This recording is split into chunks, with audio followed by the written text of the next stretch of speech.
and what do labels really mean? So the FDA has approved certain words that have implied meanings that may be misleading for products. So let's learn the truth about the words that can con us into buying products for our children that we don't really want to buy. So the word natural should not contain synthetic or artificial ingredients. So when I hear the word natural, I'm like, wow, okay, it's natural, it's good.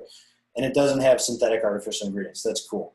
But they can contain high fructose corn syrup, partially hydrogenated vegetable oil, modified food starch, hormones, pesticides, antibiotics, chemical fertilizers, genetic engineering, and even sewage sludge in your natural products. So now when you see the word natural, it's not looking so good, is it? No. Now, next word is organic. And this is a word that means that the food that we're eating should be free of hormones, toxic pesticides, herbicides, antibiotics, chemical fertilizers, genetic engineering, sewage sludge, and genetically modified organisms. Now, sometimes a manufacturer will use words like made with organic, which just simply means that it's not fully organic. And I actually got fooled by this the other week. Actually, it was about a week ago. So I was in the store and I just put up the pictures here, and I picked up the chips. I don't know, the ones on the left, you can see that they say organic.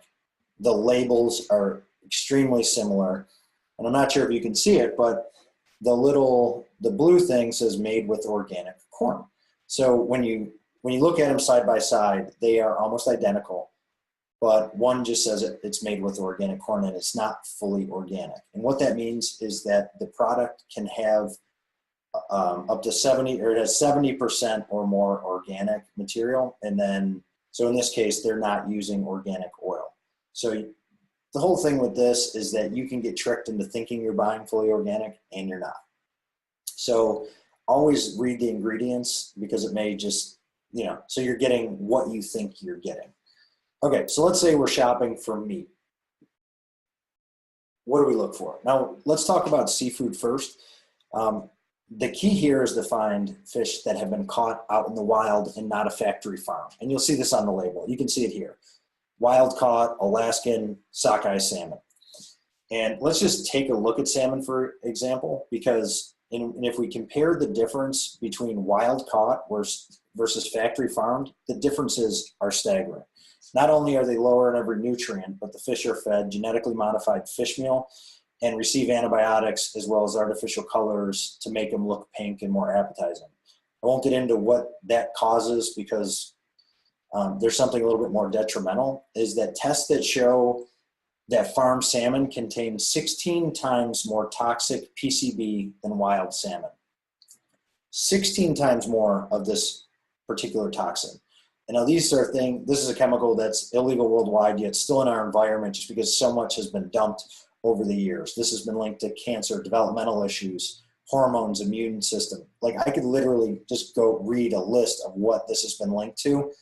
Worldwide, it's been banned. You name it, this chemical causes it. And if you're buying just salmon that's factory farmed, you're getting 16 times more levels. And this is just a total interesting fact today. Did you guys know that in 2015, the FDA approved genetically modified salmon, which is the first genetically modified animal approved for human consumption? I don't think it's on store shelves yet, and I think that would be a tough one. But anyway, we're moving towards that, just something to keep an eye on. And we've already talked about beef and other meats last week, so we're just going to keep it really simple here. Buy organic grass-fed beef products and save your children and yourself from the harmful toxins and hormones that are in there. So just really simple. All right. When it comes to poultry, why would we get organic? And the safest bet, I'm just going to walk through some. There's 3 main labels that you're looking at when you're buying poultry that'll help you determine how good it is. 1, organic. So there's no pesticides, GMOs, chemical fertilizers, hormones, and antibiotics. All that stuff is great, right? And we also have, have you heard the word pastured? What pastured means is that, that at some point in the day, the poultry can go outside and walk around. And when you get pastured poultry, it just has a higher nutrient density because they can go in and peck grubs and have more of what they would naturally get. And the last label that you'll see on packaging is called air chilled. And most chickens, before they're processed, they just go on these things and they're dunked into this community tank of chlorine bath. It's like a big bath, and they just dunk all of them in there. So the chickens or the poultry that's dunked in there produce 80% more bacteria counts than chickens that are. So air chilled means that they're air chilled and not dunked in this chlorine bath. So something to look out for. If you can only get one, just make sure it's organic. But if you want to get like extreme and make sure that you're getting everything, then, you know, get organic, get pastured, get air chilled, things like that. All right, this absolutely blew my mind. Okay, when it's not organic, the FDA allows poultry farmers to feed their birds arsenic. Huh, it's interesting. It's a known carcinogen, and they do it because it improves feed efficiency. It makes the pigmentation look better.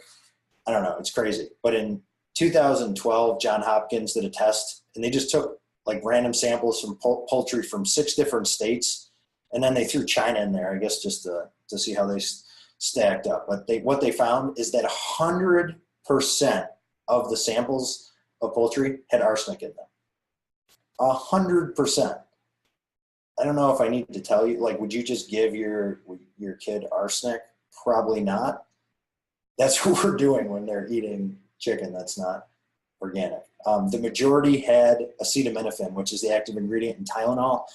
We talked about it last week and the week before. You know, our kids already have low levels of glutathione. Tylenol, acetaminophen lowers that, increases oxidative stress, causes damage in the brain. So we're eating that in our food supply and having a constant stream of it. No bueno. And 33% had Benadryl in there. It's just crazy. Now the China samples, they also had Prozac, so they the birds must have been anxious, so they had to, you know, give them a little Prozac to calm them down a little bit. And I get it, guys. Buying organics can be a little bit more money than buying conventional. And I know it seems like I'm just like beating you over the head with this stuff, and there's a reason for that. It's because I am. We need to collectively stop poisoning our children by accepting what these companies are putting into our food supply. And that's one way that we can do it.